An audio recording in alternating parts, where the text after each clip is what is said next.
Very good. ఎన్నిసార్లు అండి, ఎన్ని పండుగలకండి? 3 పండుగలకి. ఆ పండుగలేమో చెప్పగలుగుతారా? ఎన్ని పండుగలకు రమ్మన్నాడు? 3 పండుగలు. ఆ పండుగలేమి? ప్రథమ ఫలముల పండుగ, మొట్టమొదటిది పస్కా పండుగ, రెండవది పెంతెకోస్తా పండుగ, మూడవది రాయ్ పర్ణశాల గుడారాల పండుగ.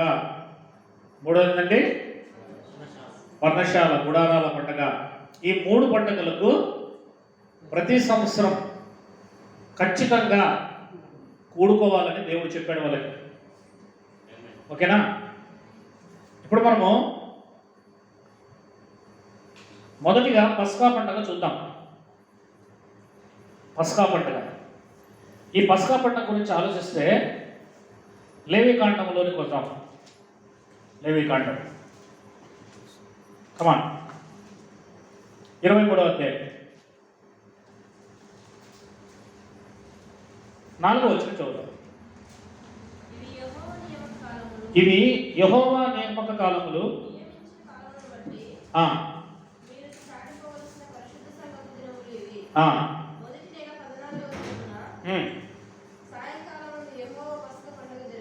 యెహోవాకు పస్కా పండుగ ఎప్పుడు జరుగుతుంది? పస్కా పండుగ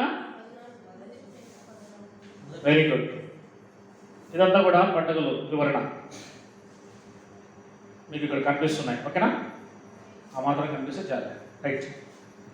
చూడండి, మొట్టమొదటిగా ఇక్కడ కింద చెప్తున్నవన్నీ కూడా పాత నిబంధన కాలం పండుగలు. ఏమివి? ఈ 7 కూడా పాత నిబంధన సంబంధమైన శారీరక సంబంధమైన పండుగలు. ఏంటివన్నీ? Very good.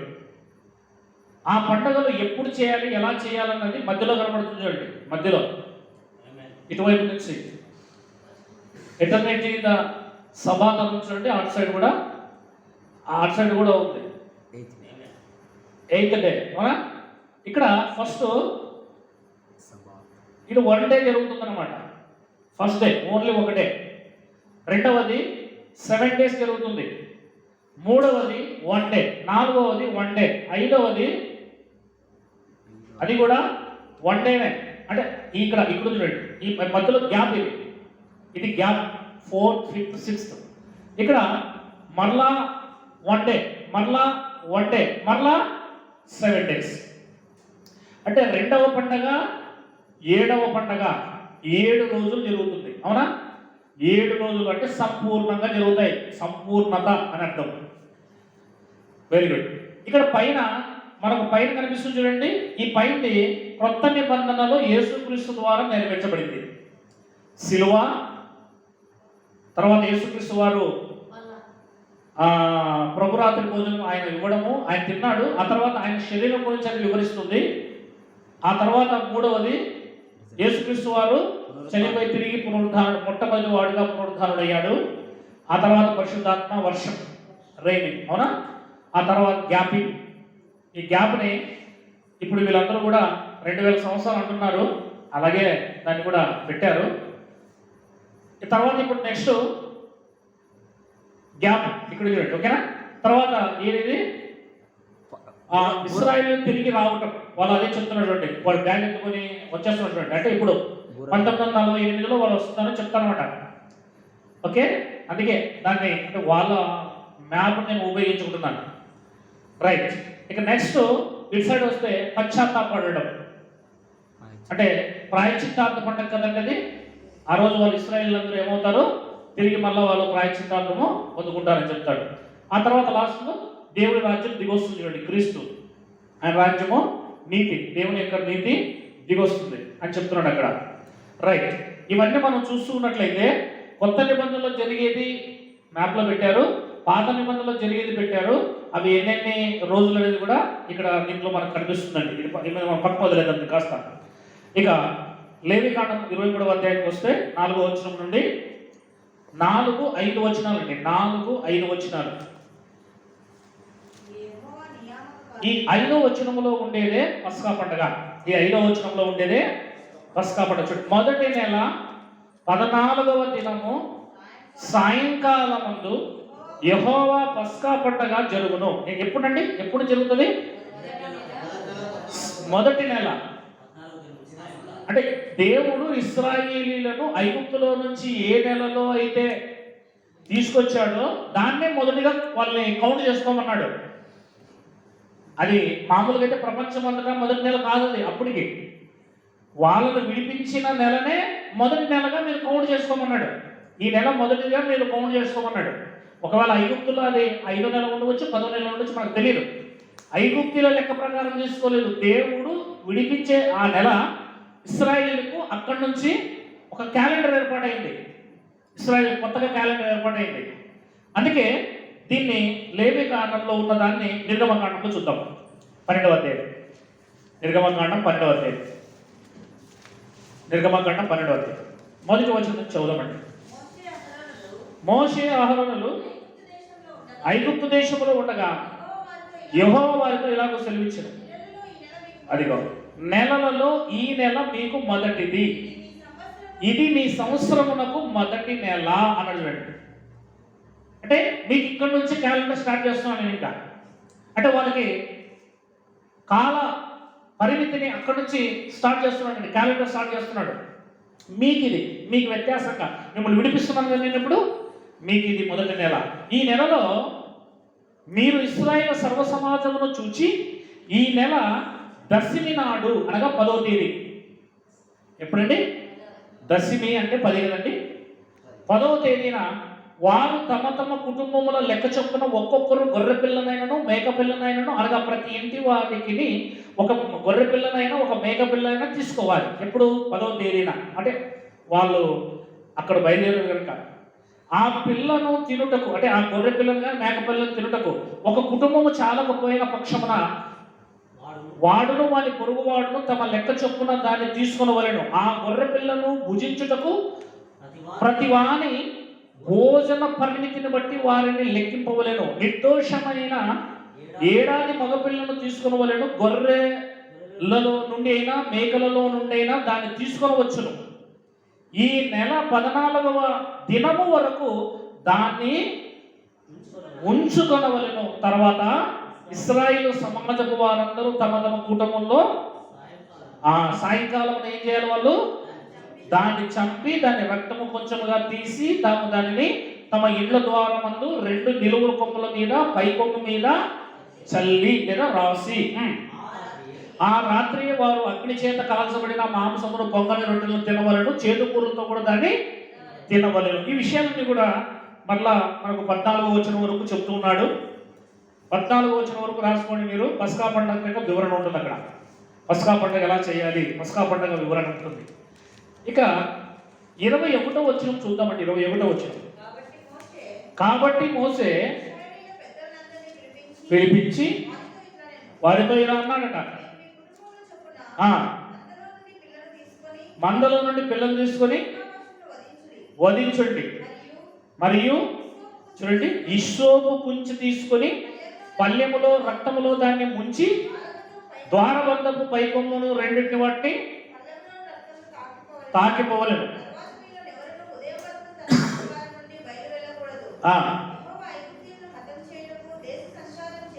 Very good. ఆ విధముగా ఓకేనండి. సేమ్ ఇక చదువుతున్న విధానంలో ఉన్నదే మనం అక్కడ చూస్తున్నాం. రక్తం చూడండి, పిల్లడు పట్టుకొని ఉన్నాడు, ఆ ఇస్సోపు కొంచెం తీసుకొని దాంతో వాళ్ళు ఆ ద్వారం ఇంటికి. ఇప్పుడు మనం కూడా గొర్రె పిల్లలు తీసుకొని ఇలా చేసుకున్నామా? దానిలో రెడీ ఉన్నాడండి చేసుకునేకి. మన కోసం యేసుక్రీస్తు వారు చనిపోయారు. దేవుడికి మహిమ కలుగును కాదు. ఏమైపోయారు? అదిగో మన గొర్రెపిల్ల ఆ సిలువలో చనిపోయి. చూడండి, దానికి కొత్త నిబంధన యొక్క నిర్వచనం చూద్దాం సార్. యోహాను సువార్త 1వ అధ్యాయం 29వ వచనం. మరనాడు యోహాను యేసు తన ఎద్దుకు రాగా చూచి, ఇదిగో లోక పాపములో మోసుకొని పోవు. ఇంతకు ముందు ఇశ్రాయేలీయులు ఏ గొర్రె పిల్లను తీసుకునేవారు? భౌతికంగా ఉన్న లేకపోతే ఒక జీవం, ఒక పశువుని తీసుకునేవారు, ఒక జీవిని. కానీ ఇక్కడ యేసుక్రీస్తే దేవుని గొర్రెపిల్లగా వచ్చాడు. అంటే అది ఛాయ, ఇది నిజ స్వరూపం. అది నీడ, ఇది నిజ స్వరూపం. అది time, this is the anti time. అది మాదిరి, దానికి ప్రతి మాదిరి, నిజ స్వరూపం. ఇక ముందు పోదాం, కొన్ని మాటలు చూద్దాం. యోహాను సువార్త 18వ అధ్యాయం 28వ వచనం. తొందరగా పోతే పాస్ అయిపోతుంది. వారు కయప యొద్ద నుండి అధికార మందిరంలోనికి తీసుకొని పోయి, అప్పుడు ఉదయం ఆయన కనుక, చూడండి ఇశ్రాయేలు ఎంతగా పరిశుద్ధ జీవితం జీవిస్తుందండి. వారు మైలపడకుండా, మైలంటే అపవిత్రత, అపశుద్ధత కాకుండా వాళ్ళు ఏం చేస్తున్నారు చూడండి, వాళ్ళు లోపలికి వెళ్ళడం లేదు. ఎందుకు వెళ్ళడం లేదు? ఆ రోజు పస్కా పండగ.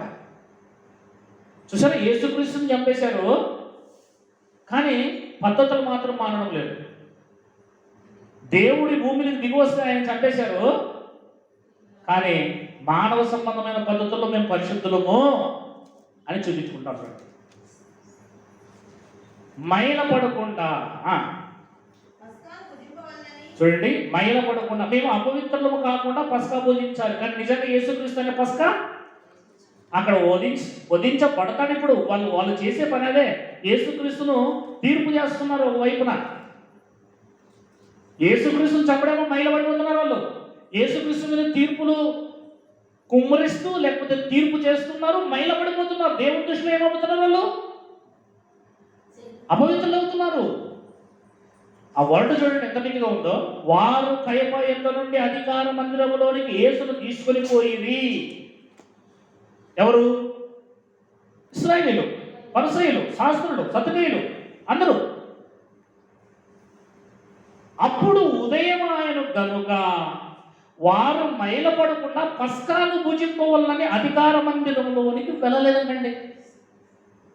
ఆ మందిరంలోకి వెళ్తే వీళ్ళు ఏమైపోతారు? అపవిత్రత అవుతారు, మైలపడతారంట. కొన్ని పద్ధతులు ఉన్నాయి కదా ఓల్డ్ టెస్టమెంట్ ప్రకారం.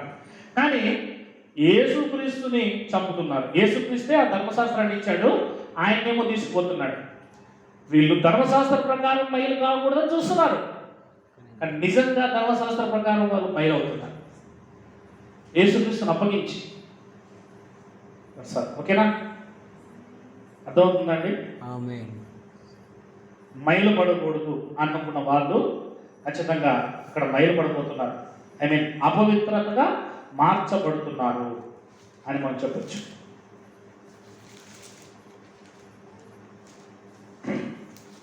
పంతొమ్మిదవ అధ్యాయం 14వ వచనం యోహాను సువార్త. ఆ దినము పస్కాను సిద్ధపరచు దినము, అప్పుడు ఉదయం 6 గంటలు కావచ్చేను అన్నాడు. అతడు ఇదిగో మీ రాజు అని యూదులతో పిలాతు చెప్పాడు. అందుకు వారు ఇతన్ని సంహరించుమో సిలువ వేయమో అని కేకలు వేసింది.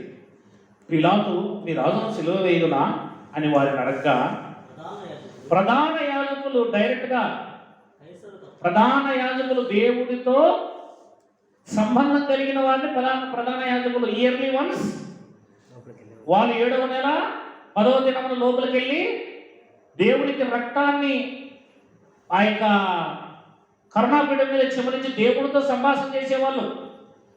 కానీ ఆ దేవుడు భూమి మీదకి మానవుడిగా యేసుక్రీస్తు దేవుడు పంపితే ఆయన చంపేయండి అంటున్నారు. చెప్పండి, దేవుని ప్రేమిస్తున్న వల్ల వీళ్ళు యేసుప్రభువుని చెప్పమంటున్నారు. అక్కడ వాళ్ళు సంహారం చేయండి. మా రాజు కాదు, మా రాజు ఎవరు? పిలాతు మీ రాజును సిలువ వేయుదునా అని వారిని అడగగా, ప్రధాన యాజకులు కైసరు తప్ప మాకు వేరొక రాజు లేదు అనేది. మరి నేనేం చేయాలి? సిలువేసి కైసర్నే రాజుగా, రోమా చక్రవర్తినే రాజుగా ఎంచుకుంటున్నారు, కానీ దేవుడు పంపిన యేసుక్రీస్తును రాజుగా ఎంచుకోవడం లేదు. ఇశ్రాయేలు. ఎంత ఘోరం అండి. ఇది సిలువ. పస్కా ఏమైందండి? సిలువ. ఇక్కడ సిలువ స్టార్ట్ అవుతుంది. ఆ తర్వాత రెండవదిగా మనం ఇంకొక పండుగ చూసుకున్నాం. ఆ పండుగ చాలా రెఫరెన్స్ ఉన్నాయండి దీనికి సంబంధించినట్టు. నేను తర్వాత వీలైతే రేపు చూద్దాం. జస్ట్ టూకీగా చూసుకుంటే వెళ్ళిపోదాం. రెండవది పులియని రొట్టెల పండుగ. ఏదండి? పులియని రొట్టెల పండుగ. ఈ పులియని రొట్టెల పండుగ ఏదో ఇప్పుడు కూర్చొని వాళ్ళ లోపల ఇంట్లో కూర్చొని తింటున్నారు కదండి. ఆ గొర్రెతో పాటు మాంసంతో పాటు ఆ నైట్ తినాలి వాళ్ళు. అది పులియని రొట్టెల పండుగ.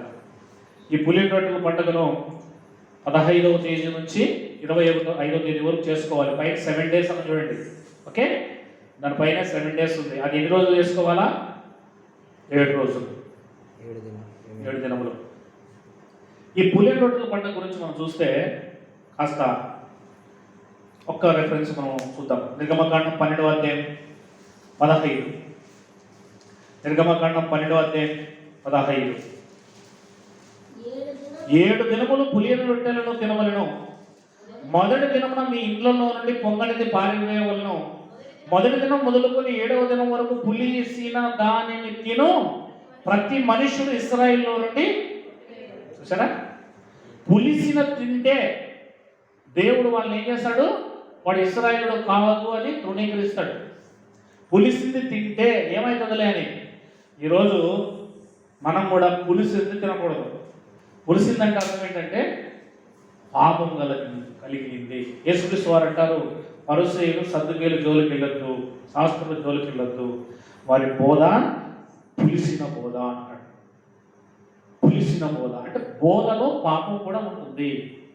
బోధ సరైన రీతిలో ఈరోజు రొట్టె అంటే ఏంటనుకుంటున్నారు? వాక్యమే. ఈరోజు రొట్టె అంటే వాక్యమే రొట్టె. ఆ రోజు వాళ్ళు ఒక గోధుమ పిండితో రొట్టె చేసుకునేవారు. చూపిస్తాను నేను. మత్తయి సువార్త 16వ అధ్యాయం. మత్తయి సువార్త 16వ అధ్యాయం 5వ వచనం చదువుదామా? ఆయన శిష్యులు అతనికి వచ్చి రొట్టెలు తెచ్చడం మంచిది, భౌతికమైనవి. అప్పుడు యేసు చూసుకొని పరిసయ్యులు సద్దుకయ్యులు అని వారి పులిసిన పిండిని గురించి జాగ్రత్త పడిన వారితో చెప్పాను. వారేమనుకున్నారు? కాగా వారు మనము రొట్టెలు తెచ్చడం మరచితిమి కదా, ఈ మాట చెప్పిన తమలో తాము ఆలోచించుకుంటుండ్రి. చూసారా? పులిసిన పిండి గురించి యేసుక్రీస్తు మాట్లాడే వరకు వాళ్ళకి ఏమర్థమైంది? భౌతికమైన రొట్టెల గురించి అర్థమైంది. కానీ యేసుక్రీస్తు చెప్పింది అది కాదు. యేసు అది ఎరిగి, అవిశ్వాసులారా మన యొక్క రొట్టెలు లేవని మీలో మీరు ఎందుకు ఆలోచించుకుంటున్నారు? మీరు ఇంకనూ గ్రహింపలేదా? మీకు ఇంకా అర్థం కావడం లేదా? గ్రహించకపోతే చాలా ప్రాబ్లం అండి. 5 రొట్టెలు 5,000 మందికి పంచిపెట్టినప్పుడు ఎన్ని గంపలు ఎత్తుతారో అది అయినా, 7 రొట్టెలు 4,000 మందికి పంచిపెట్టినప్పుడు ఎన్ని గంపలు ఎత్తుతారో అది మీలో మీరు గ్రహింపలేదా అని చెప్పాడు. అప్పుడు పరిసయ్యులు సద్దుకేయులు అని వారి పులిసిన పిండిని కూర్చే జాగ్రత్త పడుని చెప్పాను అంటూ కింద. అప్పుడు రొట్టెలు 12వ వచనం అండి. అప్పుడు రొట్టెలు పులిసిన పిండిని కూర్చి కాదు కానీ పరిసయ్యులు సద్దుకేయులు అను వారి బోధను కూర్చి జాగ్రత్త పడాలని ఆయన తమతో చెప్పినట్టు గ్రహించింది. నా బోధ వినాలి, నేను చెప్పిందే వినాలి, నా వాక్యమే పులిసింది కాదు, వాళ్ళు చెప్పింది పులిసింది, వాళ్ళ బోధ వినొద్దని చెప్తున్నాడు. అంటే పులిసిన బోధ మనిషిని ఏం చేస్తుంది? పాపి అని నిర్ధారణ చేస్తుంది. పరిశుద్ధమైన బోధ, క్రీస్తు బోధ మనల్ని పరిశుద్ధపరుస్తుంది. అందుకే ఆ విషయాలు చెప్తున్నాడు, సత్యబోధ. ఇంకా మనం ముందుకు పోదాం. అందులో నెక్స్ట్ ప్రథమ ఫలముల పండుగ కనబడుతుంది కదండి. ప్రథమ ఫలముల పండుగ. ఈ ప్రథమ ఫలముల పండుగ మనకు లేవే కాండంలోనూ కనబడుతుంది. 23వ అధ్యాయం 9 నుంచి 14 వచనాల్లో ఆ మాటలు రాయబడ్డాయి. వీలైతే రేపు రోజున క్లుప్తంగా మళ్ళీ కొన్ని విషయాలు చూసుకుందాం. Very good. దాని కొత్త నిబంధనలో కొరింథీయులకు రాసిన మొదటి పత్రిక 15వ అధ్యాయం ప్రథమ ఫలముల పండుగ. ఇది 16వ తేదీ చేస్తారండి. మొదటి నెల 16వ తేదీ. 15, 20 చదవండి. 15, 20. ఇప్పుడైతే నిద్రించిన వారిలో ప్రథమ ఫలంగా క్రీస్తు మృతుల్లో నుండి లేచి, వెరీ గుడ్. అంటే క్రీస్తు వారు ఇప్పుడు ఏమయ్యారంటే ప్రథమ ఫలం సమాధిలో నుండి తిరిగి లేవడం ప్రథమ ఫలం. పైన మనం చూస్తున్నాం చూడండి, అక్కడ యేసుక్రీస్తు వారు తిరిగి లేవడం, అది ప్రథమ ఫలం. అంటే పాత నిబంధన గ్రంథములోనైతే పొలములో పండిన దాంట్లో ప్రథమ ఫలంగా తీసుకొస్తారు దేవుడికి అర్పించడానికి. కానీ కొత్త నిబంధనలోనైతే యేసుక్రీస్తే దానికి సాదృశ్యంగా ప్రథమ ఫలముగా పునరుద్ధానుడయ్యాడు. చనిపోయిన వారిలో మొట్టమొదటిగా లేచి పరలోకానికి వెళ్ళిన వ్యక్తి ఎవరు? ప్రభువైన యేసుక్రీస్తు వారు అని మనకు వాక్యం సెలవిస్తుంది. ఇక పెంతెకోస్త రోజున కింద మనం చూస్తున్నాము, గమనిస్తున్నాము ఈ మాట. లేవి కాండము 15 నుండి 20, అదే 23వ అధ్యాయము 15 నుండి 23 వచనాల్లో ఉంటుందండి. లేవి కాండము 23వ అధ్యాయము 15 నుంచి 23. 3వ నెల 6వ తేదీన జరుగుతుందండి ఇది. 3వ నెల 6వ తేదీన అంటే ప్రథమ ఫలముల పండగ జరిగిన రోజు నుండి మొదటి నెల 16వ తేదీ నుండి లెక్కేసుకొని 49 రోజులు రావాలి. 7 × 7, 49 రోజుల తర్వాత వచ్చేదే 50. దాన్ని పెంతెకోస్త అంటే 50 అని అర్థం. ఈ 50వ దినమున పరిశుద్ధాత్మ దిగొచ్చాడు. ఇది కొత్త నిబంధన. పావురం వల్లే పరిశుద్ధాత్మ దిగొచ్చాడు 50 రోజున. ఎక్కడి నుంచి? యేసుక్రీస్తు వారు సమాధి చేయబడి తిరిగి లేచిన రోజు నుంచి లెక్కేసుకుంటే 50వ దినమున పరిశుద్ధాత్మ దిగొస్తాడు. అందుకే యేసుక్రీస్తు వారు భూమి మీద ఎన్ని రోజులు ఉన్నారు? 40 రోజులు ఉన్నారు కదా. Very good. దానికి పాత నిబంధనలో వారు అల్లాడించే ఒక వంటకాను, లేకపోతే పెంతెకోస్త రోజున అది వాళ్ళు తీసుకొస్తారన్నమాట, ప్రథమ ఫలములు పంట. రైట్, కిందికి రండి, మనం ఇంకొకటి చూద్దాం. దీనికి ఒక ఉదాహరణ చూపిస్తాను నేను. కొత్త నిబంధనలో అపోస్తలుల కార్యములు 2వ అధ్యాయం 1వ వచనం రాసుకోండి. అపోస్తలుల కార్యములు 2వ అధ్యాయము 1వ వచనం రాసుకోండి. పరలోకం నుంచి పరిశుద్ధాత్మ దిగి వచ్చింది. పెంతెకోస్త రోజున రాయబడి చూడండి అక్కడ కష్టంగా. పెంతెకోస్త దినమందు అనే మాట రాయబడి చూడండి. ఇక 4వది అయిపోయింది, ఇప్పుడు 5వది. ఈ 5వది లేవి కాండము 23వ అధ్యాయము 23 నుంచి 25 వచనాల్లో ఉంటుందండి. ఇది లేవి కాండము. చూడండి, బూరలు పట్టుకొని వాళ్ళు బూరలు ఊతున్నారు కదా, ట్రంపెట్స్, బ్లోయింగ్ ద ట్రంపెట్స్ అన్నాడు. సేమ్ ఆ రోజు 7వ నెల మొదటి దినం అండి. 7వ నెల మొదటి దినమున బూరలు ఊతారు. ఇది పైన మనం చూస్తే ఈ బూరలు ఊదినప్పుడు ఇశ్రాయేలు అందరూ కూడా సమకూర్చబడాలి. ఇశ్రాయేలు ఏం కావాలి? సమకూర్చబడాలి. ఆ ఇశ్రాయేలు సమకూర్చబడమే 1,44,000 మంది.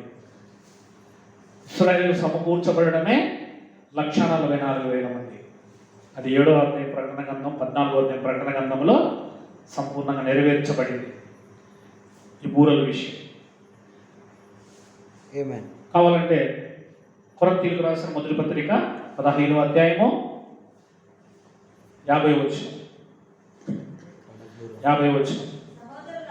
సహోదరులారా, నేను చెప్పున్నదేమనగా రక్తమాంసములు దేవుని రాజ్యమును స్వతంత్రించుకున్న నేరవు, క్షేత అక్షేతను స్వతంత్రించుకున్నదు. ఇదిగో మీకు ఒక మర్మం తెలుపుచున్నాను, మనమందరము నిద్రించము గాని, మనం కాదు అక్కడున్న వారు, మనమందరము నిద్రించము గాని నిమిషములో ఒక రెప్పపాటున కడబూర. ఏ బూర? కడబూర. కడబూర అంటే చివరి. మొత్తం ఎన్ని బూర్లు ఉన్నాయి? 7 బూర్లు. 7 బూర్లో చివరి బూర ఊదినప్పుడు ఏమవుతుంది? Very good. లాస్ట్ కడబూర. ఈ కడబూర ఎప్పుడైతే ఊతారో, ఈ కడబూర ఊదినప్పుడు 52వ వచనంలో చూడండి, ఎస్.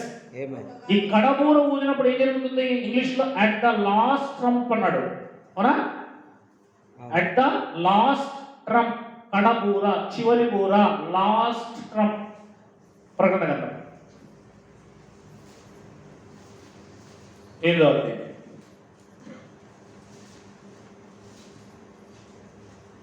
మొదటి వచ్చాం. ఆయన 7వ ముద్రను విప్పినప్పుడు పరలోకమందు ఇంచుమించు 6 అరగంట సేపు నిశ్శబ్దంగా ఉండెను. అంతట నేను దేవుని ఎదుట నిలుచు 7 దేవదూతలను చూచితిని. వారికి ఎన్ని బూరలు ఇవ్వబడ్డాయి? 7 బూరలు ఇవ్వబడ్డాయి. 7. అప్పుడు వాళ్ళు ఊదడానికి బయలుదేరారు. 7వ వచనంలో మొదటి బూర, 8వ వచనంలో 2వ బూర, 10వ వచనంలో 3వ బూర, 12వ వచనంలో 4వ బూర. 4వ బూర ఊదిన తర్వాత మిగిలినవి ఇంకా 3 బూరలని వార్నింగ్ ఇస్తుంది ఒక దేవదూత వచ్చి. Amen. ఆ మిగిలిన 3 ఎప్పుడైతే ఊదబడతాయో అప్పుడు ఇశ్రాయేలీయులకి శ్రమలు వస్తాయి. మహాశ్రమలు అంటాం కదా, Amen. ఇక్కడ నెరవేరుతుంది. 7 ఏళ్ళు కదమ్మా, 3.5 years 3.5 సంవత్సరాలు. అంతే. 3.5 years. చూడండి దానియేలు గ్రంథం 12వ అధ్యాయం. ఇది నా అంశం కాదు కానీ చెప్పాల్సి వచ్చిందంటే కొంచెం అట్లా టచ్ చేసుకున్నాను. 12వ అధ్యాయము దానియేలు గ్రంథము 5వ వచనం. దానియేలును నేను చూచుచుండగా ఇద్దరు మనుష్యులు ఏటి అవతలి ఒడ్డ ఒకడు, ఏటి యువతలి ఒడ్డున మరొకడు నిలిచిబడ్డ చూడాలి. ఏటికి అవతల ఒకడు ఇవతల ఒకడు ఇద్దరు ఉన్నారండి. ఆ ఇద్దరిలో ఒకడు నారబట్టలు వేసుకున్న వాడై ఏటి నీళ్ళ మీద ఆడుచున్న వాణిని చూచి, చూడండి ఈ ఆశ్చర్యము లేదా ఆశ్చర్య కార్యం ఎప్పుడు సమాప్తమవునని. సమాప్తం Amen. ఏంటండి? సమాప్తం. సమాప్తం. నేను అక్కడ రాసి. ఒక మాట కనబడుతుంది. Amen. 19. యేసుక్రీస్తు వారు సిలువలో ఏమన్నారు? సమాప్తమైనది. సిలువ దగ్గర స్టార్ట్ అవుతుందండి సమాప్తం. సిలువ దగ్గర స్టార్ట్ అవుతుందండి సమాప్తం. సమాప్తమైనది. అందుకే ఇక్కడ దానియేలు గారు ఏమంటున్నారు తెలుసా? లేదా అక్కడ దానియేలు గ్రంథంలో రాయబడిన విషయము, ఏటి ఆవల పట్టిన ఒకరు, ఏటి ఈవల పట్టిన ఒకరు, ఏటిలో నీళ్ళ మీద ఒక ఆయన ఉన్నాడు నారబట్టలు వేసుకొని. Amen. ఆయనతో వీళ్ళు అడుగుతున్నారు, ఎప్పుడు? దానియేలు వింటున్నాడు. Amen. ఈ ఆశ్చర్యం ఎప్పుడు సమాప్తమవునని అడగగా, నారబట్టులు వేసుకొని ఏటి పైన ఆడుచున్న ఆ మనిషిని మాటలను నేను అనగా దానియేలు గారు ఏమనగా, అతడు ఇలా కుడి చేయి పైకెత్తాడు, ఎడమ చేతిని కూడా పైకెత్తేశాడు. అంటే అర్థం ఏంటి? సరెండర్ అన్నమాట. ఇక పూర్తి ఇట్లా ఎత్తితే అర్థమైంది అయిపోయిందంత అన్నట్టు అర్థం. అంత అయిపోయింది. ఇట్లా ఎత్తాం కదా, ఇంకెక్కడ ఉంది, అంత అయిపోయింది అంటారు.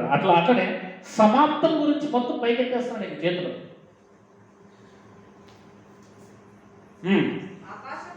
ఆకాశం వైపు ఎత్తి నిత్య జీవేగు వారిని నామమున, అంటే తండ్రి నామమున ఒట్టు పెట్టుకొని, ఇక్కడ చూడండి, ఒక కాలము, కాలములు, అర్ధకాలము పరిశుద్ధ జనము యొక్క బలమును కొట్టివేయటం ముగింపబడగా. ఆ పరిశుద్ధ జనం ఎవరు? ఇశ్రాయేలీయులు. ప్రపంచంలో ఉండేవాళ్ళు కాదు. Amen. దానియేలు గారి జనము. పరిశుద్ధ జనము యొక్క బలమును కొట్టివేయుట ముగింపబడగా సకల సంగతులు సమాప్తం. అంటే పాత నిబంధన సమాప్తం. ఇశ్రాయేలు చాప్టర్ క్లోజ్ అంటున్నాడు. ఎప్పుడు? కాలము, కాలములు, అర్ధకాలం అంటే 3.5 years. ఈ 70 వారాలు ఉన్నాయి చూడండి, 9వ అధ్యాయంలో దానియేలు గారి 70 వారాలు, అందులో కాలం కాదు ఇది. ఆమేన్. ఇది వేరు. ఇక్కడ కలపడం వల్ల వీళ్ళు మోసపోతున్నారు. ఈ దానియేలు గ్రంథంలో చెప్పబడిన 9వ అధ్యాయంలో 24 నుంచి 27 వచనాలు ఉన్నాయి చూడండి. ఆ 70 వారాలకి ఈ 12వ అధ్యాయంలో ఉన్న 3.5 సంవత్సరాలకి ఏ సంబంధము లేదు. మీకేమైనా అర్థమవుతుందా లేదా? ఆమేన్. అదే వచ్చింది దిగులాట. రైట్.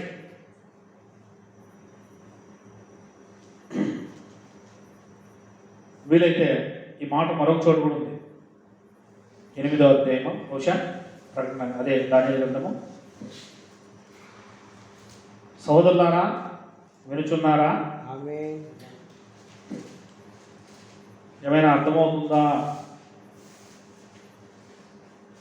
ఆమేన్.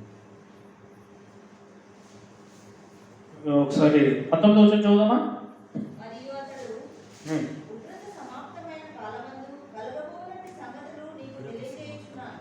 ఏలయనగా అది నిర్ణయించిన అంత్య ఇక్కడ కూడా ఏమని రాయబడింది? ఉగ్రత సమాప్తం. ఉగ్రత సమాప్తమయ్యే కాలం. ఏదండి ఉగ్రత సమాప్తమయ్యే కాలం?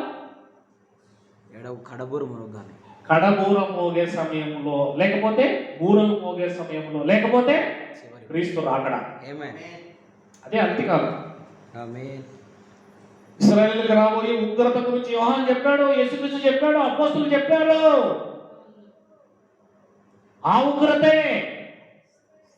మరి అతడు ఉగ్రత సమాప్తమైన కాలమందు కలుగుబోవునట్టి సంగతులు నీకు తెలియజేయుచున్నాను. నిర్ణయ కాలము సమాప్తం అవుచున్నది. ఆమేన్. వాళ్ళకి నిర్ణయించిన కాలం ఉంది. టైమ్ ఈజ్ లాస్ట్ అన్నాడు ఇంగ్లీష్లో. నీవు చూసిన 2 కొమ్ములు గల ఆ పొట్టేలు ఉన్నదే, అది మాదీయ లేక పారసి లేక రాజును సూచించుచున్నది. అర్థమవుతుందా? అంత్యము, అంత్యకాలము, లాస్ట్ టైం, చివరిగా అని మీరు ఇది అర్థం చేసుకోవాలి. ఇంకా 7వ అధ్యాయం కొద్దాం. 24వ వచనం దానియేలు గ్రంథం.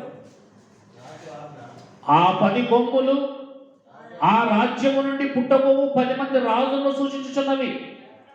కడపట ముందుగా ఉన్న రాజుకు భిన్నమగు మరి ఒక రాజు పుట్టి ఆ 3 రాజులను పడద్రోయును. ఆ రాజు మహోన్నతునికి విరోధముగా మాట్లాడుచు మహోన్నతుని భక్తులను నలగొట్టును. అతడు పండుగ కాలములను, న్యాయ పద్ధతులను నివారణ చేయు పూనుకొనును. వారు ఒక కాలములు అర్ధకాలము అతని వశమున ఉంచబడుదురు అని రాబడించాడట. దీన్నే తిరిగి మరలా దానియేలు గ్రంథం 12లో మాట్లాడాడు. 12వ అధ్యాయం దానియేలు గ్రంథంలో మాట్లాడిన 7వ వచనములో మాట్లాడిన కాలములు అర్ధకాలం ఏదైతే ఉందో, మీరు ప్రకటన గ్రంథములో 1260 రోజులు, 42 నెలలు, 3.5 సంవత్సరములు, కాలము అర్ధకాలం అని ఎక్కడ చూస్తారు? చూడరు, 7 అని చూడరు. అంటే దానియేలు గ్రంథం 7వ అధ్యాయంలో చెప్పింది కానీ, దానియేలు గ్రంథం 12వ అధ్యాయంలో చెప్పింది కానీ ప్రకటన గ్రంథంలో కనబడుతుంది. 70 వారాలు ప్రకటన గ్రంథంలో కనబడదు. అర్థమైందా? రైట్, పక్కన పెడతాం కాసేపు. మీకైతే అర్థం కాలేదు నాకు తెలుసు. Very good. ప్రకటన గ్రంథం 10వ అధ్యాయం.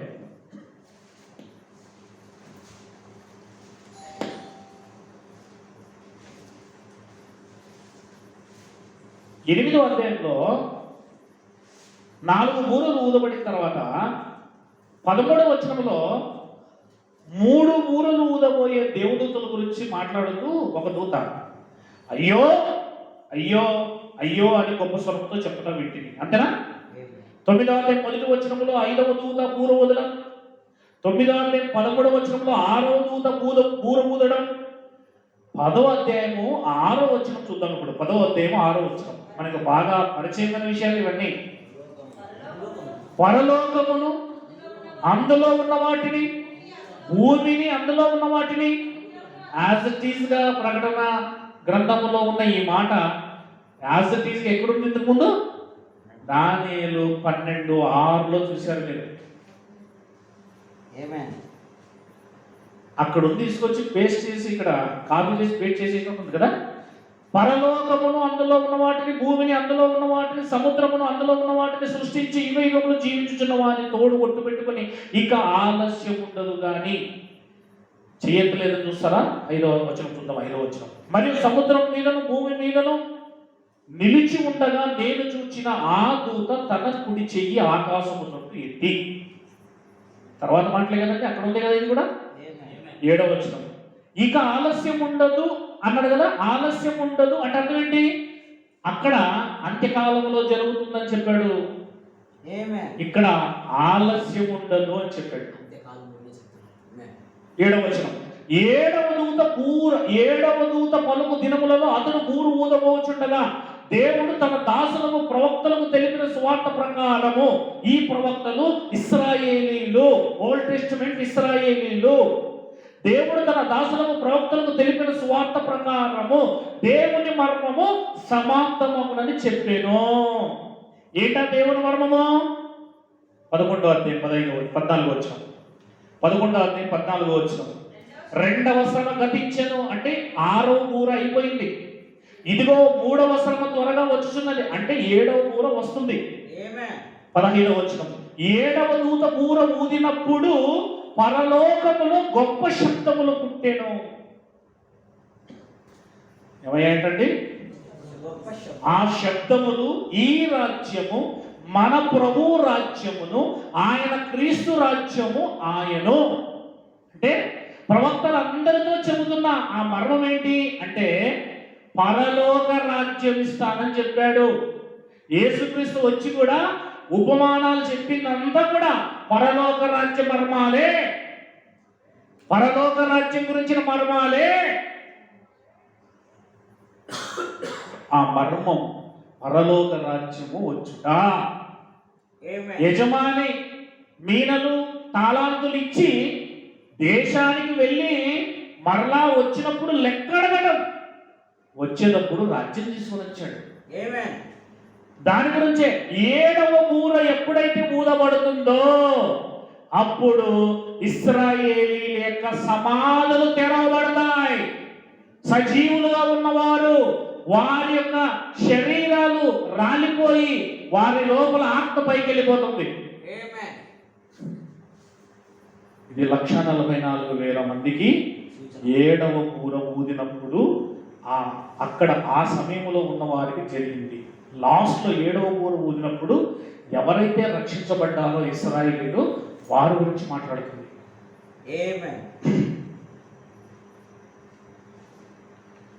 ఇప్పుడు కొరింథీయుల పత్రిక వద్దాం. కొరింథీ పత్రిక ఇది 7వ బూరే కదండి. ఇక్కడ కడబూర 52, 51, 15, 51. ఇదిగో మీకు ఒక మర్మము తెలుపుచున్నాను, మనమందరము నిద్రించము గాని నిమిషములో ఒక రెప్పపాటున 7వ బూర మ్రోగగానే మనమందరం మార్పు పొందుతాం. మార్పు అంటే కొండ మీద యేసుక్రీస్తు వారు రూపాంతరం చెందినట్లుగా. అంటే ఈ శరీరాన్ని వదిలేసి వెంటనే ఆత్మ పైకి లేస్తుంది, శరీరంతో పైకి పోరు. వెంటనే అక్కడ అది కొంతమందికి మాత్రమే, ఆ దేశంలో ఉండే వారికి మాత్రమే జరుగుతుంది. ఈరోజు మీరు వినాలి, మనం వింటున్నాం. ఫ్లైట్ నడిపే వాళ్ళు ఉంటారు కదండి, ఇద్దరు ఉంటారు కదా అందులో, పైలట్స్. ఒక పైలట్ క్రైస్తవుడు అయితే ఇంకొక పైలట్ని వేరే వాడిని వేస్తారంట. ఎందుకు? ఈ విమానం ఆకాశంలో ఎగురుతుండగా యేసు రాకడ వచ్చింది అనుకోండి, ఇద్దరు క్రైస్తవులు అనుకోండి, ఇద్దరు పైకి వేసి వెళ్ళిపోతారు కదా, విమానం కిందికి లేచిపోతారు. కనుక విమానమును కనిపెట్టిన వారికి లేకపోతే విమానములో డ్యూటీ చేస్తున్న వారికి కూడా యేసు రాకడ వస్తుందని ఎదురు చూస్తున్నారు.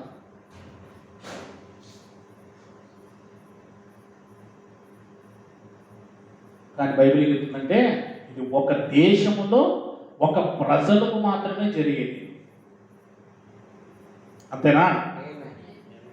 Bible history Israel history. Bible history not world history.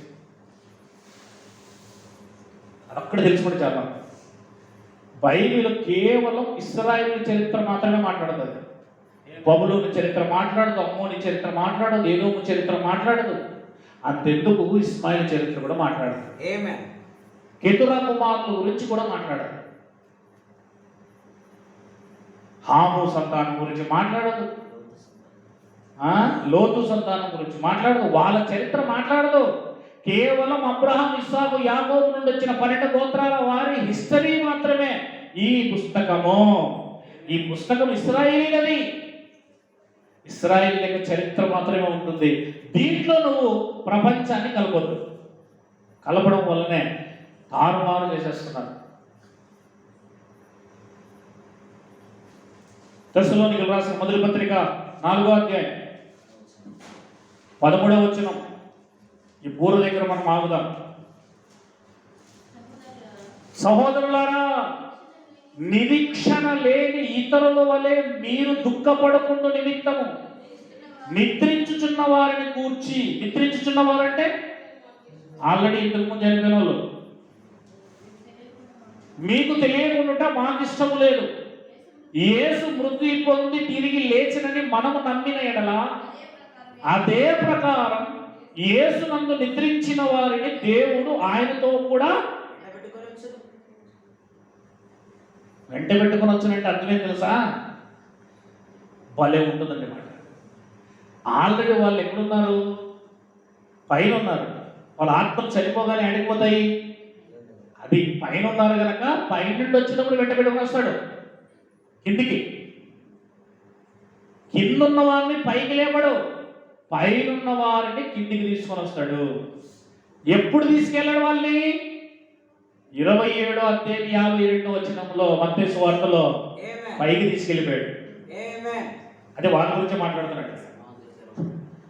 మేము ప్రభు మాటను బట్టి మీతో చెప్పున్నది ఏమనగా, ప్రభు రాకడ కొరకు సజీవులమై నిలిచి ఉంటూ మనము, అంటే మనం కాదు, ఇశ్రాయేలీయులు లేదా అక్కడున్న వారు, నిద్రించిన వారి కంటే ముందుగా ఆయన సన్నిధిని చేరం. అంటే ముందు వాళ్ళు చేరుతారు కనుక వాళ్ళని తీసుకుని వస్తాడు. అదే అర్థం. ఆర్భాటముతోను ప్రధాన దూత శబ్దముతోను దేవుని బూరతోను. ఈ దేవుని బూరయే 7వ బూర, కడబూర. ఈ కడబూరతో ఏం చేస్తాడంట? పరలోకం నుండి ప్రభువు దిగి వచ్చిన క్రీస్తునందుండి మృతులైన వారు మొదట లేస్తారు. ఆ మీదట సజీవులమై ఉన్న మనము వారితో కూడా ఏకముగా ప్రభువుని ఎదుర్కొనుటకు ఆకాశ మండలమునకు. అంతే కదా, మేఘముల మీద కొనిపోబడదము. అంటే మేఘం వచ్చింటేనే కదా మేఘం మీద పోతారు. కాగా మనము సదాకాలము ప్రభుతో కూడా ఉందుము అని రాబడి. మనము, వాళ్ళు అంటే 7వ బూర ఎప్పుడు ఊదబడింది అంటే ప్రకటన గ్రంథములో ఊదబడింది. 11వ అధ్యాయం 15వ వచనంలో ఊదబడింది. అంతేనా లేదా? అది ఇశ్రాయేలీకి ఊదబడింది. ఊదబడినప్పుడు ఏం జరిగింది? ఊదినప్పుడు ఏం చేశారు చూడండి ఒకసారి. 15 7వ దూత బూర ఊదినప్పుడు పరలోకములో గొప్ప శబ్దములు, ఆ శబ్దములు ఈ రాజ్యము మన ప్రభువు రాజ్యమును. మరి ఇంకా పరలోక రాజ్యం వచ్చినట్లే కదా పై నుంచి కిందికి. యేసు వచ్చాడు, 7వ బూర ఊదినప్పుడు దేవుడు వచ్చాడు. వచ్చినప్పుడు ఏం తీసుకుని వచ్చాడు? రాజ్యం. రాజ్యం వచ్చి ఉంటే 7వ బూర అయిపోయిండాలా? యేసు అక్కడ కూడా అయిపోయిండాలా? రాజ్యం రాలేదా? అయితే బూర ఊదవలేదు, ఇంకా యేసు రాలేదు. బైబిల్ చెప్తుంది, నా శత్రువుని తీసుకొచ్చి నా పాదాల దగ్గర పెట్టుకుని. యూదులే శత్రువులు. కాబట్టి ఆ రాజ్యము ఆత్మ సంబంధమైంది. Amen. పిలాతు అడిగారు, నువ్వు రాజువా? ఎస్, నేను రాజును. మరి రాజు అయితే మంచిదే కదా. ఈ రాజులు కాదు, Amen. ఆయన రాజుగా చేయడానికి తీసుకెళ్లారంటే ఒకసారి బైబిల్ 6వ అధ్యాయంలో రాయబడిన యోహాను సువార్తలో ఆయన వారి చేతులను తప్పించుకుని పోయిన ఉంటుంది. Amen. భౌతిక సంబంధమైన రాజులా చేయడానికి ప్రయత్నం చేశారు, భౌతిక సంబంధమైన రాజులా. కానీ ఆయన ఆత్మ సంబంధమైన రాజు అవ్వడానికి ప్రయత్నం చేస్తున్నాడు. Amen. ఇది అర్థం కావాలంటే ఆత్మ సంబంధమైనదనే ఈ గ్రహింపు రానంత వరకు మనకి ఏమర్థం కాదండి, అయోమయంగానే ఉంటుంది. కాస్త కొంచెం టైం పడుతుంది, మీరు కొంచెం ప్రయాసపడితే. 16 అంతటి దేవుని ఎదుట సింహాసనాసీనులకు ఆ 24 పెద్దలు సాష్టాంగపడి దేవుని నమస్కారం చేసి, వర్తమాన భూత భవిష్యత్ కాలంలోను ఉండు దేవుడైన ప్రభువా సర్వాధికారి, నీవు నీ మహాబలమును స్వీకరించి ఏలుచున్నావు గనక మేము నీకు కృతజ్ఞతాస్తుతులు చెల్లించుచున్నాము. జనములు కోపగించినందున నీకు కోపం వచ్చెను, మృతులు తీర్పు పొందుటకు. వినాలి, 7వ ఊరు ఊదబడినప్పుడు, చనిపోయినప్పుడు మృతుల పునరుద్ధానం జరిగింది. ఓకేనా? అక్కడ రాయబడిందా? మృతులు తీర్పు పొందడం కూడా స్టార్ట్ అయింది. రాజ్యం రాక ఇదంతా మత్తయి సువార్త 16వ అధ్యాయం 27వ వచనం 28వ వచనంలో మీకు అర్థమవుతుంది. అర్థమైందా? బైబిల్ చదివిన వారికి మాత్రమే అర్థమవుతుంది. తండ్రి మహిమ గలవాడై ఆయన తన దూతలతో కూడా వచ్చినప్పుడు ఇక్కడ నిలిచి ఉన్న వారిలో కొందరు మనిషి కుమారుడు తన రాజ్యముతో వచ్చే వరకు మరణము రుచి చూడరు, వారి వారి ఫలములు వారి వారికి తీర్పు కూడా జరుగుతుందని ఉంటుంది. అక్కడ 5 పాయింట్స్ ఉన్నాయి. ఇక్కడ తండ్రి మహిమ గలవాడే రావటం, దేవదూతలు వెంట పెట్టుకుని రావడం, ఎవరి క్రియలు చొప్పున వారికి ఫలం ఇవ్వడం, తీర్పు. 4వది రాజ్యం తీసుకొని రావడం, ఆ తరములోనే రావడం. 5వది ఆ తరం వారు ఇంకా చచ్చిపోలేదు కదా, బ్రతికి ఉన్నారు కదా. మీరు బ్రతుకున్నారంటే అర్థమేంటి? అలోకి వస్తానంటే ఆ తరం ఉన్నాకనే వచ్చేసాడు. అదే ఇక్కడ చెప్తుంది 18వ వచనం, 11వ అధ్యాయం 18వ వచనం. మృతులు తీర్పు పొందుటకును నీ దాసులకు ప్రవక్తలు పరిశుద్ధులకు నీ నామమునకు భయపడు వారికి తగిన ఫలమిచ్చుటకును. అంటే దేవుని కోసం బ్రతికిన వారికి ఫలము, దేవుని కోసం బ్రతకని వారికి తీర్పు. గొప్పవారేమి కొద్దివారేమి భూమిని నశింపజేసిన వారిని నశింపజేయటకు, భూమిని అంటే అర్థం ఏంటి? యెరూషలేముని సమయము వచ్చి ఉన్నదని చెప్పివి. ఇది టైం ఈజ్ ఓవర్ అయిపోయింది. ఈ సమయమే ప్రకటన గ్రంథం 10వ అధ్యాయం 7వ వచనంలో ఉన్నది. ఈ సమయమే 12వ అధ్యాయం ప్రకటన దానియేలు గ్రంథంలో 7వ వచనంలో ఉండేది. కాబట్టి 7వ బూర ఎప్పుడైతే, మీకు బూరలనే అంశం మీద చెప్తాను ఇవన్నీ. ఇక్కడ పాత నిబంధనలో బూరలు ఉంటారు కదా, సమాజంగా కూడినప్పుడు యుద్ధం చేసే సమయంలో కానీ వాళ్ళు బూరలు ఉంటారండి. కానీ అది కొత్త నిబంధనలో దేనికోసం తెలుసా? యేసుక్రీస్తు వారు ఇశ్రాయేలుని రక్షణకు పిలుస్తున్నాడు. ఒకటి, రక్షింపబడిన వారిని తిరిగి లేపుటకు పిలుస్తున్నాడు. మరొక బూర. మొత్తం ఆ 7 బూరల్లో ఉన్న సారాంశం ఏంటంటే, వారిని రండి అని అపోస్తలుల ద్వారా సువార్త చెప్తున్నాడు. వచ్చిన వారు తీర్పులకు రారు, రాని వారికి ఆ యొక్క లాస్ట్ లో జరిగే తీర్పే ఈ బూరల తీర్పు. ఏమైనా అర్థమైందా? ఈ ప్రాయశ్చిత్తార్థము, క్రీస్తు రాజ్యము నేను తర్వాత మాట్లాడతాను. ఇక కొన్ని మాటలు మీకు చూపించాలి. ఇప్పుడు నేను చాలా జాగ్రత్తగా, ఇప్పుడు చాలా జాగ్రత్తగా వినండి. ఇది మీరు కాస్త చూడండి. ఎవరు కనపడుతుందా? యేసుక్రీస్తు వారి సిలువ యొక్క యేసుక్రీస్తు వారి పుట్టుక, ఆ యొక్క ఏజ్, క్రైస్ట్ ఏజ్. ఓకేనా? ఇక్కడ మీరు గమనిస్తున్నారు ఆ లైన్లో. ఈ లైన్ అవతల చూడండి. ఇక్కడ ఇదంతా నేను ఎసలు పెడుతున్నా చూడండి. ఇదంతా ఈ లైన్, ఇదంతా యూదుల కాలం. ఇదంతా ఎవరి కాలమో? ఇది యూదుల దాన్ని ఏజ్ అన్నాడు. ఏజ్ బైబిల్లో యుగము అంటుంది. బైబిల్ ఏమంటుంది? యుగము. యూదుల యుగం ఇదంతా. అది యేసు ప్రభు వచ్చారు, సిలువ వేయబడ్డారు. ఆ పక్కన ఫైర్ పరిశుద్ధాత్మ. ఓకేనా? Amen. ఈ పరిశుద్ధాత్మ ఎప్పుడైతే వచ్చిందో నెక్స్ట్ ఇది మీరు యూతులు చూస్తున్నారు చూడండి. ఇది యెరూషలేం అండి. ఎవరు యెరూషలేము? ఇగో వీళ్ళది Amen. ఇశ్రాయేలు 12 గోత్రాల యొక్క యెరూషలేం. ఇది కాలిపోతుంది చూడండి. ఓకేనా? ఫైర్ అవుతుంది, దాని మీద దేవుని ఉగ్రత వస్తుంది. ఇక్కడ పరిశుద్ధాత్మ 120 మంది మీదకి వచ్చింది. ఇక్కడ మీకు ఒక విషయం అర్థం కావాలా. ఇది ఓవర్ ల్యాప్ అండి. ఓవర్ ల్యాప్ అంటారు కదా ఇట్లా. అంటే ఒకదాని మీద. ఇక్కడ పై నుంచి ఇదంతా ఈ కలర్ లో ఉండేదంతా కూడా కిందికి వస్తుంది చూడండి. Amen. ఇది పాత నిబంధన కాలము నిదానంగా ఏమవుతుంది తెలుసా? తగ్గిపోతుంది. డౌన్ అవుతుంది. ఇదిగో ఇది చూడండి ఇటువైపున.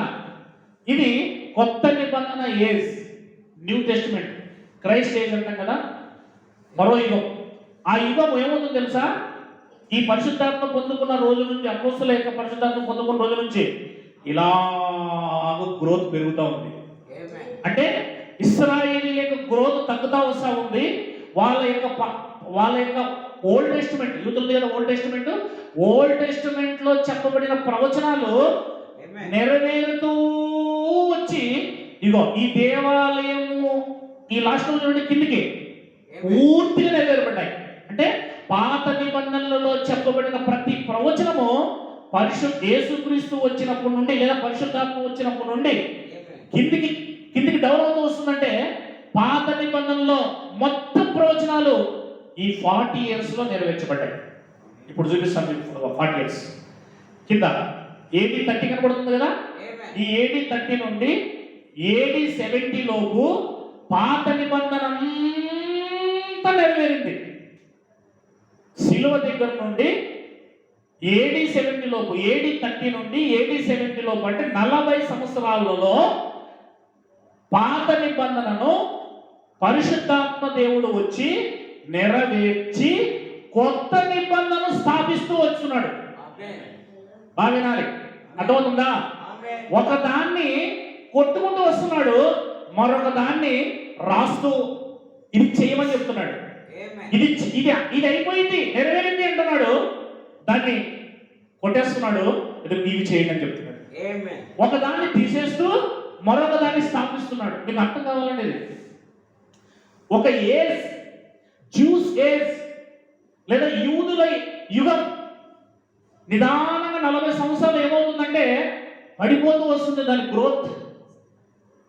కొత్త నిబంధన యొక్క గ్రోత్ లేదా కొత్త నిబంధన యొక్క యుగం ఇట్లా పైకి లేస్తూ వస్తుంది. Amen. ఎప్పుడైతే ప్రవచనాలన్నీ కూడా AD 70కి యేసయ్య వచ్చిన తర్వాత, చనిపోయి పైకి పోయిన తర్వాత 40 సంవత్సరాల తర్వాత పైన కనబడుతుంది దేవాలయమో అది పూర్తిగా కాలిపోయింది. అంటే ఎప్పుడైతే దేవాలయం పూర్తిగా నాశనం అయిపోయిందో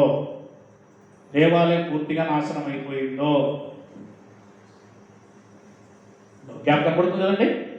40 years మొత్తం ఇక్కడ నుంచి ఈ జనరేషన్. అందుకే అన్నాడు కదా ఈ యుగం, ఈ తరంలోనే వస్తానన్నాడు కదా, చెప్పాడు. ఈ 30 నుండి ఈ 40 లోపు పాత నిబంధన అంతా కూడా. ఒక ఎగ్జాంపుల్గా యేసుక్రీస్తు వారు చనిపోయి పైకి పోయిన తర్వాత ఉదాహరణ చెప్తున్నాడు. పరిశుద్ధాత్మ దిగొచ్చాడు అనుకోండి. అప్పటికి ఓల్డ్ టెస్టిమెంట్లో 100 ప్రవచనాలు ఇంకా నెరవేరలేదు అని చూపిస్తున్నాయి అనుకోండి. 100 ప్రవచనాలు ఇంకా అలాగే నిలబడి ఉన్నాయి. యేసయ్య చనిపోయి తిరిగి వెళ్ళిపోయినా కూడా, పరిశుద్ధాత్మ వచ్చినా కూడా AD 30లో ఒక 100 ప్రవచనాలు ఓల్డ్ టెస్టిమెంట్ ఏమంటుంది? నెరవేర్చబడలేదు అంటుంది. అప్పుడు 31కి వచ్చింది అనుకోండి, 32కి వచ్చింది అనుకోండి, 33 అంటే కాలం పెరుగుతుండే కొద్ది వినాలి. 100 ప్రవచనాలు 90 ప్రవచనాలు 80 ప్రవచనాలు 70 60 50 30, 40, 30, 20, 10, 9 కొద్దాం. అంటే ఎట్లుంటుందంటే రాకెట్ని మనము ఈ నాసా వాళ్ళు కానీ నెల్లూరులో ఉండేది ఏంటండి ఇస్రో వాళ్ళు పై పంపించేటప్పుడు కౌంట్ డౌన్ చేస్తున్నారు చూసారా, విన్నారా? పై నుంచి ఎంచుకుంటారు 9, 8 అట్లా వస్తారు. అట్లనే ఓల్డ్ టెస్టిమెంట్ కూడా ఎలా నెరవేరిందంటే మీరు అది చూస్తూ ఉంటే ఎలా ఉంటుందంటే ఒక వైపున నెరవేరుస్తూ ఇంకో వైపున స్థాపిస్తూ వస్తున్నాడు. అమ్మ వింటున్నారా? పాత నిబంధనను యూదులకు ఇచ్చిన పాత నిబంధనను AD 30 నుండి పరిశుద్ధాత్మ దేవుడు వచ్చినప్పటి నుండి AD 70 వరకు ఇక్కడ నుండి ఇక్కడ వరకు ఇక్కడ నుండి అక్కడ లోపు ఈ 40 సంవత్సరాల్లో పాత నిబంధన గ్రంథములో ఉన్న ప్రవచనాలను నెరవేర్చి కొత్త నిబంధనలు రచించాడు, కొత్త నిబంధనలు ఇచ్చాడు. అందుకే ఈ 40 సంవత్సరాల టైం ఎందుకు వచ్చింది అంటే ఒకదాన్ని పూర్తిగా తీసేసేకి టైం పట్టింది, మరొక దాన్ని స్థాపించడానికి టైం పట్టింది. అదే 40 సంవత్సరాలు. చూడండి, ఎప్పుడైతే దేవాలయం పడిపోయిందో, దేవాలయం ఏమైందంటే ఫైర్ కదా, అది అగ్ని వచ్చింది చూడండి దాని మీదకి. అంటే AD 70లో దేవాలయం నాశనం అయిపోయింది. అది నాశనం అయిపోయిన తర్వాత మనం ఇప్పుడు ఎక్కడున్నాము? Christian age. ఇదంతా కూడా క్రైస్ట్, ఇదంతా అటు సైడ్ ఉందండి, అదంతా కూడా క్రీస్తు యుగం. ఇప్పుడు మనం అక్కడ ఉన్నాం అంటే ఇక్కడ నుండి అక్కడ వరకు, అంటే ఈ యుగంకి నాశనం లేదు. అందుకే ఈ యుగానికి నాశనం లేదు. యుగానికి ఏం లేదు, అదిగో ఈ యుగానికి నాశనం ఉంది. ఇక్కడ వచ్చి ఇక్కడ నాశనం అయిపోయింది. ఇలా ఇక్కడ స్టార్ట్ అయ్యి మోషే దగ్గర స్టార్ట్ అయ్యి, ఇక్కడ ఈ ఎడ్జ్లో మోషే దగ్గర స్టార్ట్ అయ్యి ఇలా వచ్చి ఇలా కిందికి ఇలా వెళ్తూ అదిగో దేవాలయం పడిపోయిన వెంటనే మోషే యొక్క ఇశ్రాయేల్ యొక్క ధర్మశాస్త్రము, ఆ భూమి, ఆ యొక్క మొత్తం టోటల్గా నాశనం అయిపోయి ఇలా పైకి వెళ్తూ యేసుక్రీస్తు వచ్చినప్పుడు ఈ రాజ్యం ఏర్పడుతుంది. మనం ఈ రాజ్యంలో ఉన్నాం, ఇక్కడ ఉన్నాం మనం. ఇదే క్రీస్తు రాజ్యం. దీనికి నాశనం లేదు, దీనికి నాశనం లేదు. ఇది యుగ యుగములు ఉంటుంది, యుగ యుగములు. అందుకే మనం ఈ రాజ్యం అంటే యేసుక్రీస్తు వారు ఒక రాజ్యాన్ని, వాళ్ళ యూదుల యొక్క రాజ్యాన్ని పడగొట్టి క్రీస్తు రాజ్యం, ఆత్మ సంబంధమైన రాజ్యాన్ని స్థాపించాడు. ఇది తెలియదు. AD 70లోనే అయింది, అది అయిపోయింది. కానీ ఈ ప్రపంచానికి అది అర్థం కావడం లేదు. ఆల్రెడీ అయిపోయింది. ఆ రాజ్యంలోనే మనం ఉన్నాం. అందుకే ఆ రాజ్యంలో ఉన్న వారికి ప్రేమ ఉంటుంది, విశ్వాసం ఉంటుంది. ఆ రాజ్యంలో ఉన్నవారు సాత్వికులు ఉంటారు. ఆ రాజ్యంలో ఉన్నవారు నెమ్మదిగా ఉంటారు. వాళ్ళు ఎప్పుడు దేవుడి మీద ఆధారపడతారు. లోకానుసారంగా ఉండరు. లోక సంబంధమైన రాజకీయాలు, లోక సంబంధమైన దొంగతనాలు, లోక సంబంధమైన మోసాలు, లోక సంబంధమైన వ్యభిచారాలు, లోక సంబంధమైన ఇవన్నీ ఉండవు వాళ్ళ దగ్గర. ఈ రాజ్యంలో ఎవరైతే ఉంటారో వారు ఎప్పుడు దేవుడిని ఆరాధిస్తూ దేవుడి మీద ఆధారపడుతూ ఉంటారు. ఇదే క్రిస్టియన్ ఏజ్, ఇదే ఆ రాజ్యం. అందుకే ఎబ్రీ పత్రికలో రాబో యుగ సంబంధమైన శక్తులు అన్నాడు. ఆ రాబో అంటే అప్పటికి రాలేదు కనుక ఇక్కడ ఉన్నారు వాళ్ళు. ఈ టైంలో మాట్లాడాడు 68 ఇక్కడ మాట్లాడాడు ఆయన. రాబోయే తర్వాత వాళ్ళు రాబో యుగ సంబంధం అంటే ఈ కొత్త నిబంధన యొక్క రాజ్యపు సంబంధాలన్నీ విన్నారు అని తగ్గిపోయారు. మనం అందులో ఉన్నాం కానీ తగ్గిపోతాం. ఇది చనిపోయే లోపు జరుగుతుంది, తప్పిపోకుండా చూసుకోవాలి. అందుకే ఈ 40 years ఏదైతే ఉందో, ఈ 40 years, అందుకే మీకు విషయం చెప్పాలి.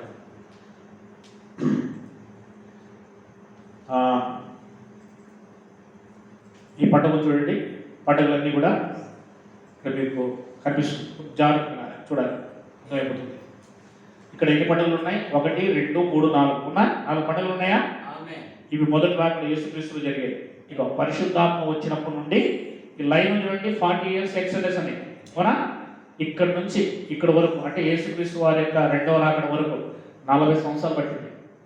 అంటే మొదటి రాకడలో 4 పండుగలు యేసు ప్రభువులు నెరవేర్చబడ్డాయి. గ్యాప్ ఉంది చూడండి, అక్కడ కూడా గ్యాప్ ఉంది. ఎక్కడ? ఓల్డ్ టెస్టిమెంట్ లో కూడా గ్యాప్ ఉంది. చెప్పాను 3 నెలలు గ్యాప్ ఉందని చెప్పాను కదా.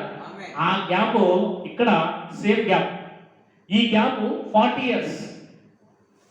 పాత నిబంధన కాలంలో కూడా మీకు ఒక విషయం చెప్పాలి నేను, నాకు సమయం వస్తాం జాగ్రత్తగా రాదు. 4 పండగలు వాళ్ళు 40 సంవత్సరాల ముందు చేసుకున్నారు అంటున్నారా? Amen. మిగిలిన ఈ 3 పండుగలు చేసుకోవడానికి వాళ్ళకి టైం దొరకలేదు. ఏమైంది తెలుసా? 12 మందిని పంపించేసేలోపు అందులో 10 మంది ఒక రకమైన వార్త, ఇద్దరు మరొక రకమైన వార్త తీసుకొచ్చారు. Amen. అప్పుడు 40 రోజులు తిరిగి వచ్చేపాటికి 40 రోజులకి దేవుడు ఏం చేశాడంటే ఆ 10 మంది చంపేసి 40 ఏళ్ళు చేశాడు. Amen.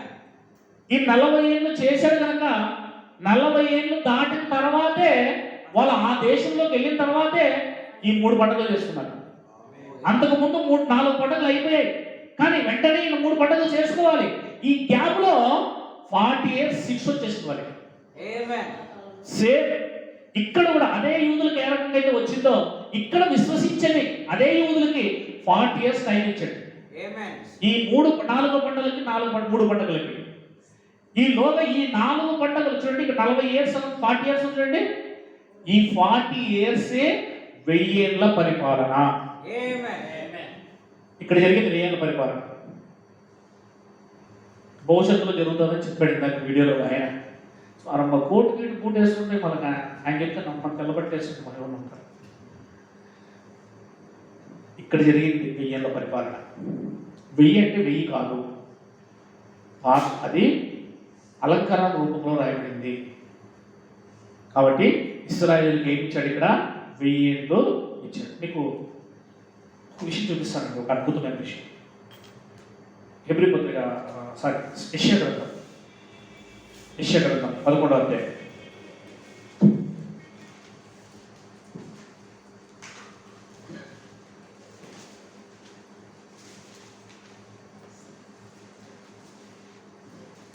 యెషయా గ్రంథం 11.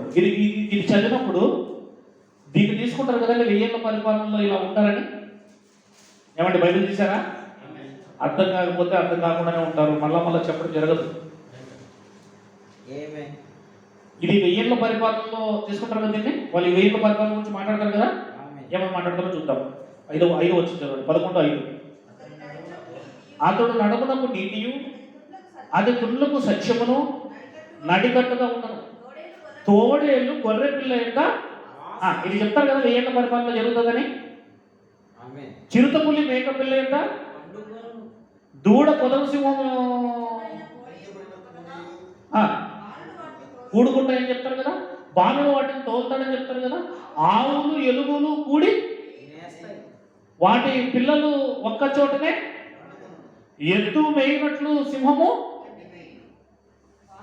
పాలు ముడుచు పిల్ల నాగుపాము పుట్ట యొక్క ఆటలాడినట్లు విడినాగు పుట్ట యొక్క పాలు విడిచిన పిల్ల తన చెయ్యి చాచును. ఇవి చూస్తుంటే అలాగే అనిపిస్తుంది కదా మనకి. Amen. ఇది భవిష్యత్తులో 1000 ఏళ్ల పరిపాలన ఉంటుంది. అప్పుడు ఈ మృగాల యొక్క స్వభావము, క్యారెక్టరు మారిపోతుంది అనుకుంటారు కదా, అదే చెప్తారు కదా.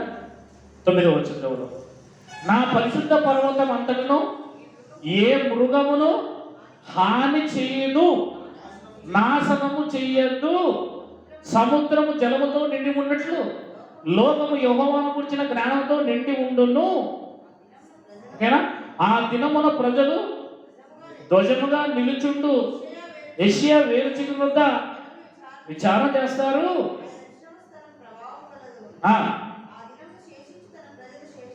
అష్షూరులో నుండి, ఐగుప్తులో నుండి, పత్రోసులో నుండి, కూషులో నుండి, ఏలాములో నుండి, సీనార్లో నుండి, హమాతులో నుండి, సముద్ర ద్వీపాలన్నింటిలో నుండి విడిపించి రప్పించుటకు యెహోవా 2వ మారు చెయ్యి చాస్తాడు.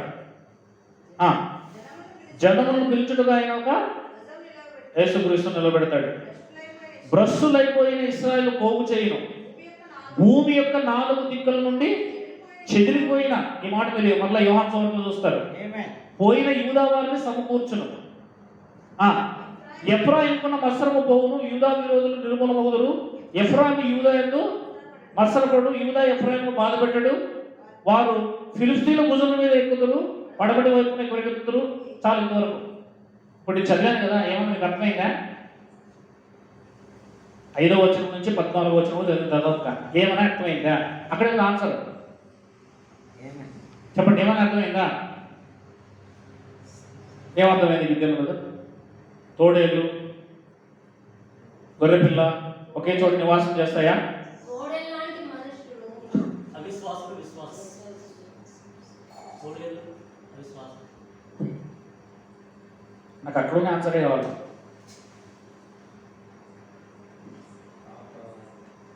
ఆవులు, ఎలుగులు,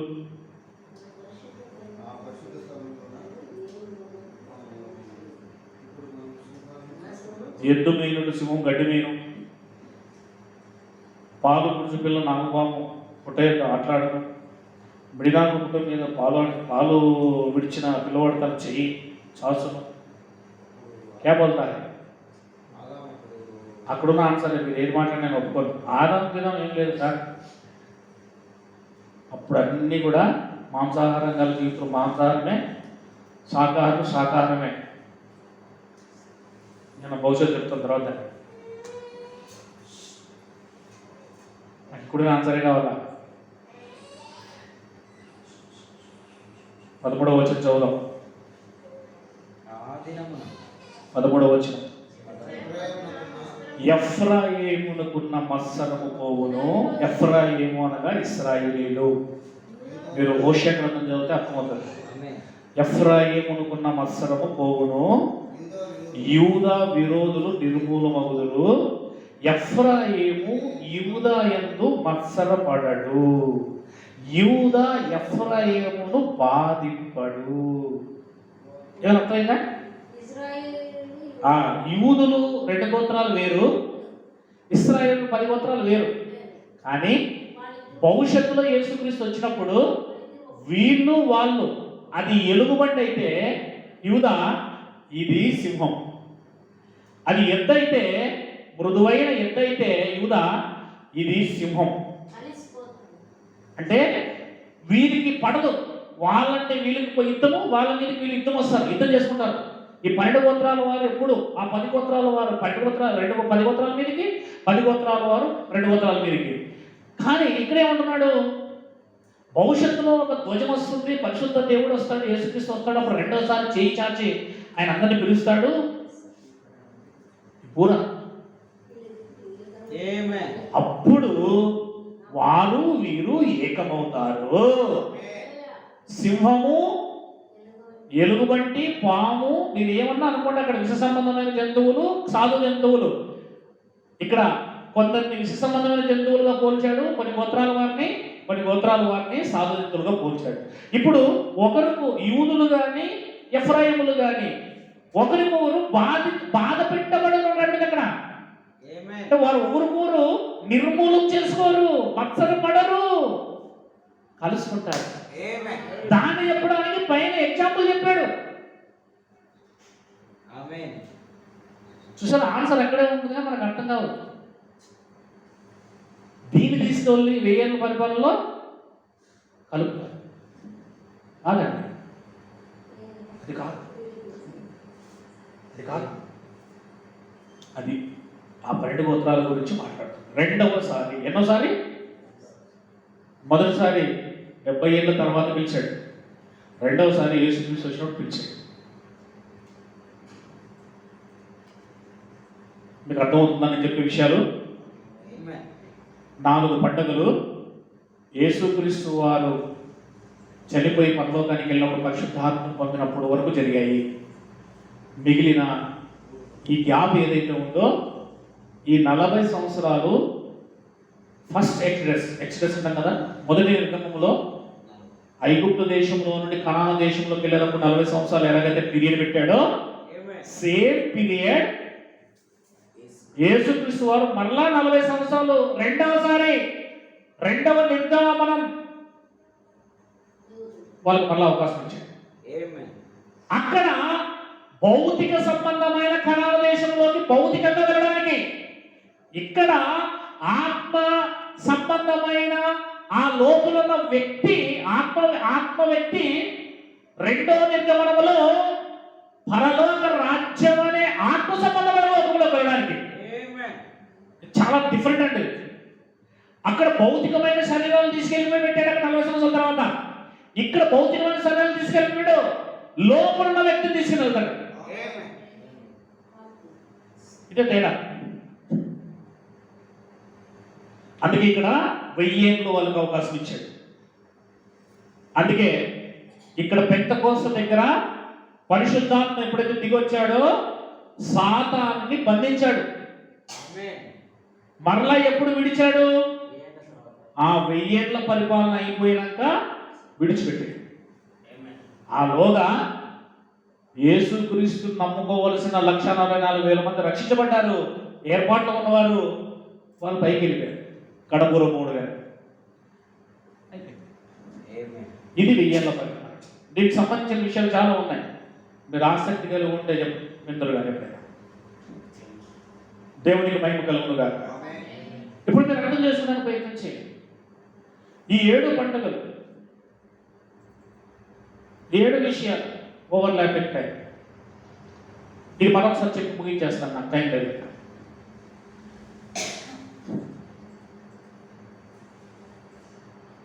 చివరిగా జాగ్రత్త ఇక్కడ రాయబడి ఈ పీరియడ్ 40 ఇయర్స్ పీరియడ్లోనే పైన ఏం జరిగింది? ఒకవైపున పాత నిబంధన నెరవేరుతూ వస్తుంది. అందుకే హెబ్రీ పత్రిక 8:13 ఏమన్నాడు? పాత నిబంధన అదృశ్యమగుటకు సిద్ధంగా ఉంది. అంటే పాత నిబంధనను పరిశుద్ధాత్మ దేవుడు వచ్చి నెరవేరుస్తూ ఉన్నాడు. అదే టైంలో అట్ ఆ టైం కొత్త నిబంధనను స్థాపిస్తా ఉన్నాడు. Amen. చూసారా ఎలా ఉందో పరిస్థితి?